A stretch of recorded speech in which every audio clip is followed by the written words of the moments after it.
Hello, I'm Blaze and welcome back to Warframe. Update 18.4 didn't bring along any new weapons, though it did include a new deluxe skin for Trinity. It has actually grown on me. At first I wasn't a fan, but I started liking it better after I started playing around with the colours somewhat. Though I'm still not a big fan of how the Strega skin's skirt is made of clipping issues instead of polygons. But that isn't what this video is about. Today, considering I have a little break, I'd like to cover a primary weapon which has a solid spot as one of my all-time favourites after it showed up. I speak, of course, of the Prisma Gorgon. Acquiring the Prisma Gorgon for yourself is sadly subject to availability, as it's one of the items that this rather exceptional, smarmy, boat-hatted guy sells. When it's in Barrow's inventory, it'll go for 50,000 credits and 600 ducats. However, failing that, his Prisma weapons can be traded with other players provided they never got any affinity, so you can try to hit up the trade chat as well. The Prisma Gorgon is arguably the strongest of the Gorgon line of weapons. The Gorgon Wraith does have a higher damage per shot and a greater status chance, but the Gorgon Wraith is event exclusive, so I won't be covering it anytime soon. The Prisma Gorgon weighs in with a base damage of 25, split between 18.75 impact damage, 3.75 puncture damage, and 2.5 slash damage. This damage is applied with a high default fire rate of 14.2 rounds per second and is fed with a respectable 120 round magazine with 840 rounds in reserve. It does have a somewhat long reload time at 3 seconds, but this is fairly usual with high capacity weapons. Moving on to the supplemental stats, its status chance is sadly rather forgettable at 5%, but it does come along with decent critical stats, with a 15% critical hit chance and a 2x critical damage multiplier, which is amplified by both its high fire rate and the relatively powerful effects of the Point Strike and Vital Sense mods.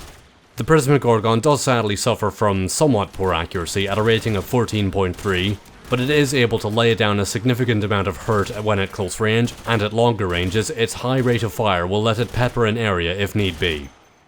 There are two things the arsenal stats don't state, however. One is that the Gorgon line features a short spool up time before it reaches its maximum rate of fire, which is behaviour that is also present in a number of other weapons, most notably the Supra and both the Soma primaries. Two, like the Supra, the Prisma Gorgon also comes along with a fairly substantial vertical recoil, though the recoil is fairly consistent. With a little bit of learning, it is something you'll be able to manage effectively with a combination of trigger discipline and shifting your point of aim with a high rate of fire. And this brings me to exactly why the Prisma Gorgon is one of my favourites. I wish it was slightly stronger for a few reasons I will go into shortly, but the Prisma Gorgon is a weapon that carries a significant amount of power while also demanding something from its user. If you can't aim or if you can't manage its recoil, then it isn't going to work out. But if you are able to manage it, its high damage per shot, fire rate, and reasonably solid critical stats will let it tear through whatever is unfortunate enough to be caught at its business end. A quick test in the simulacrum demonstrates that it is capable of taking out even a level 100 corrupted heavy gunner with one magazine, which is something many weapons cannot claim. And on top of that, if you're not running alone all the time and you have a full power corrosive projection going on, the lack of enemy armor will mean that there will be nothing to stop the Prisma Gorgon from ruining everything else's day. Also, it sounds amazing while firing and it's shiny. Shiny, shiny. It does come with one major downside, unfortunately, which is kind of the case with critical hit focused primary weapons in general, and that is that there is very little room for variation in your mods if you take advantage of its critical hit chance. You'll probably be running Serration, Heavy Caliber, Split Chamber, Point Strike, Vital Sense, and at least one elemental combo.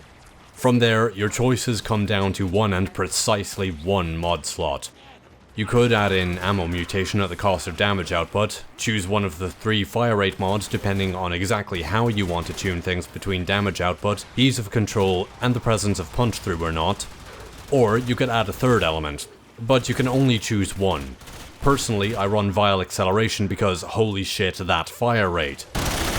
But there are cases for other options depending on your personal preference, limited as those options may be.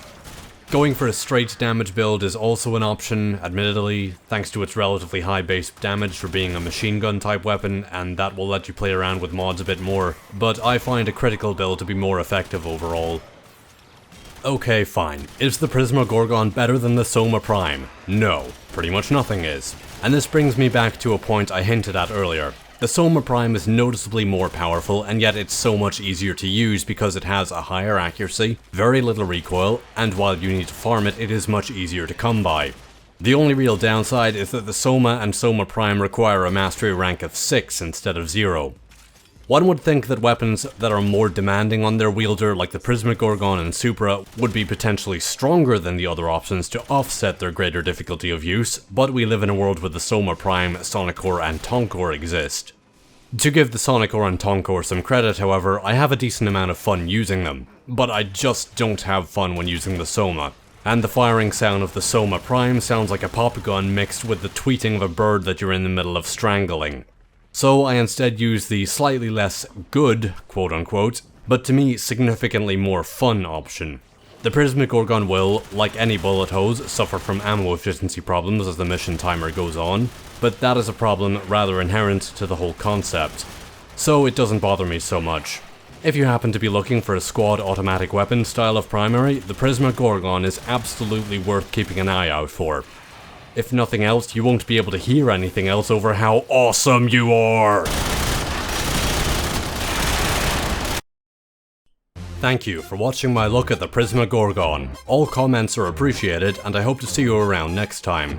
For other Warframe stuff, you can click down below to check out my views on the 2 recent melee weapons we have been given in the Destreza Rapier or the Sidon Trident. And as always, good luck, have fun, and take care.